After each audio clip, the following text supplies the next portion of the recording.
Welcome to This Explainer. Today, we're doing something really exciting. We are breaking down the 10 greatest empires in human history. You know, over the course of human civilization, thousands of states have risen and fallen, but a select few? They completely redrew the map. They ruled millions, and they fundamentally shaped the modern world we live in today. We're going to analyze their military might, their wealth, and their cultural legacy to reveal a surprising number one. So definitely stick around, because the empire that takes the absolute top spot might just challenge everything you thought you knew about historical dominance. But first, how do we even begin to answer this? What actually makes the greatest empire in history? Is it just having the absolute largest landmass?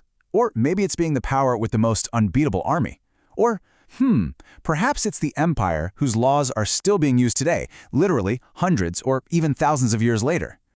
What is the measure of greatness? To figure this out, we're setting up some clear benchmarks. We're going to compare their peak landmass, their population sizes, and the unique superpowers that made these 10 empires legendary. We'll look at how they conquered continents, built massive cities, controlled global trade routes, and merged totally different cultures. Rulers of sea and steppe. Let's kick off our countdown with numbers 10, 9, and 8. These are the absolute masters of the oceans and the endless Eurasian steppes. Contrasting these first three titans is actually super fascinating because it reveals entirely different approaches to expansion. You've got the vast, globe-spanning maritime reach of the British, the strategic tricontinental hold of the Ottomans connecting Europe, Asia, and Africa, and then the immense, unbroken steppe of the Golden Horde, acting as this massive bridge between East and West. Kicking things off at number 10, we have the British Empire. Peaking at an astounding 35.5 million square kilometers in the 1920s, this was an empire where the sun literally never set. They ruled a quarter of the globe and boasted a population of roughly 458 million people. That was 1 in 4 people on Earth at the time. Their success was built squarely on the unrivaled power of the Royal Navy and the Industrial Revolution. Throw in a divide-and-conquer political strategy and a common law system, and you get a legacy that gave us the global spread of the English language, and hey, even sports like football and rugby. Stepping back in time for number 9, we find the Ottoman Empire. Spanning over 6 centuries, these guys famously breached the supposedly impregnable walls of Constantinople back in 1453 using these massive cannons that weighed tens of tons. But their long-term success? That hinged heavily on their formidable infantry, the elite janissaries. Combined with the brilliant administrative and legal systems perfected under Suleiman the Magnificent, the Ottomans ended up controlling a massive 5.2 million square kilometers before eventually falling behind during the Industrial Revolution. Completing this first tier at number 8 is the Golden Horde, founded by Batu Khan. These nomadic warriors utilized lightning-fast cavalry capable of devastating feigned retreats to completely dominate 6 million square kilometers. But it wasn't just about military prowess with composite bows. They actually created a vital bridge for Eurasian trade right along the Silk Road. This brought unbelievable wealth to major cities like Sarai Batu and really shaped the future statehood of numerous Turkic peoples. Centers of civilization and science. Now let's see how the stakes get higher as we enter our next tier. Empires 7, 6, and 5. These states are famous not just for their massive size, but for fundamentally shaping law, faith, and human knowledge.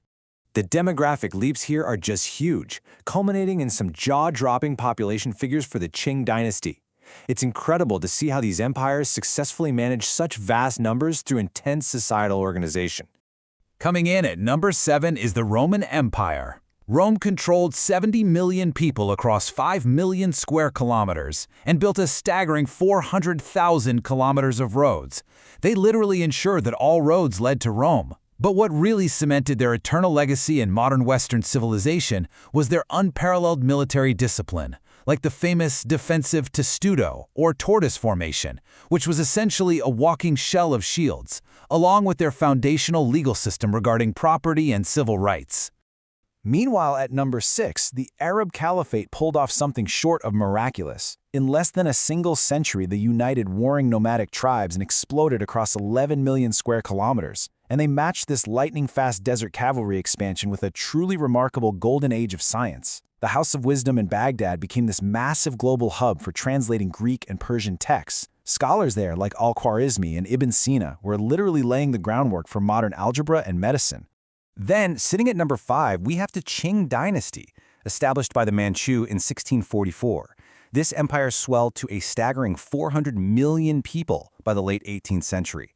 To put that into perspective, roughly 1 in 3 people on the entire planet lived under its absolute rule.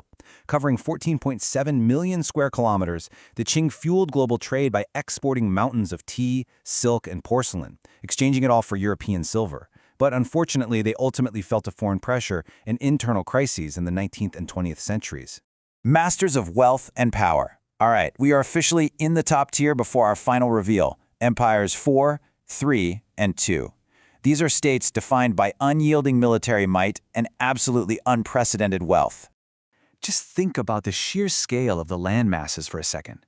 We've officially entered the territory of the true global titans, with all 3 of these empires easily blowing past the 20 million square kilometer mark. And looking at numbers 4 and 3 brilliantly illustrates a crucial economic divide. Number 4, Spain, grew incredibly wealthy after 1492 by extracting hundreds of tons of American gold and thousands of tons of silver, all protected by their deadly tercio infantry. But here's the catch. Relying too much on imported wealth eventually completely stagnated their own industry. In stark contrast, number 3, the Russian Empire, expanded to an enormous 22.8 million square kilometers by relying on something entirely different. They used their endless, brutal winter landscapes as a natural defense, a vast agricultural base, and later on, the unbelievable engineering marvel of the Trans-Siberian Railway connecting Europe all the way to the Pacific. Taking the number 2 spot is the astonishing Mongol Empire. Starting out as a bunch of warring tribes, under Genghis Khan, they rapidly conquered a mind-blowing 24 million square kilometers. That makes it the largest contiguous land empire in human history. But their greatness wasn't just in raw destruction. They fundamentally connected the East and West. Through what's known as the Pax Mongolica, they created a period of relative peace and safety that allowed trade, technology, and even a highly sophisticated postal system to flourish all across Eurasia. So how on earth did they do it with a core army of barely 100,000 soldiers? Well, Genghis Khan proved that extreme discipline, strict decimal-based organization, and unmatched mobility on horseback could easily overcome massive numerical disadvantages. Throw in their heavy use of espionage before battles even started, and those tactical feigned retreats we mentioned earlier, and they totally revolutionized ancient warfare. Number 1, the Persian Empire. At last we reached the number 1 spot, the absolute greatest empire in history. This was an empire that conquered not just through brute force, but through extraordinary administration and, surprisingly, remarkable tolerance, the Achaemenid, or Persian Empire. Just wrap your head around this demographic concentration for a second. At its absolute peak, an astonishing 40 to 44% of the entire world's population lived under Persian rule. Spanning 5.5 million square kilometers, that level of demographic dominance is utterly unmatched by literally any other ancient or modern state. Founded by Cyrus the Great in 550 BC, this empire expanded incredibly fast because it absorbed massive powers, like Babylon, entirely peacefully. In fact, Cyrus earned the title of liberator rather than conqueror. Why? Because he actually allowed local populations to keep their own languages, their own cultures, and their own religions. This unprecedented level of tolerance prevented massive rebellions and kept the whole empire incredibly stable. And the really crucial point here is that his successor, Darius I, took this superpower and absolutely perfected it. He introduced administrative innovations that essentially laid the blueprint for how a global superpower operates even today. He divided the empire into 20 perfectly manageable provinces called satrapies. He built the massive 2,700-kilometer royal road for lightning-fast communication. He introduced a unified currency, the gold darak, to stimulate international trade. And he backed the whole thing up with the Immortals, an elite, constantly replenished standing army of exactly 10,000 soldiers. They really were the world's first true superstate.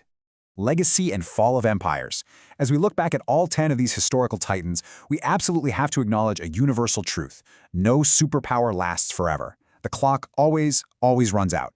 Whether it was Spain's economic over-reliance on imported gold, the Ottomans and the Qing missing the boat on the Industrial Revolution, or even the mighty Persians finally meeting their match in the military genius of Alexander the Great, time eventually humbles every single empire.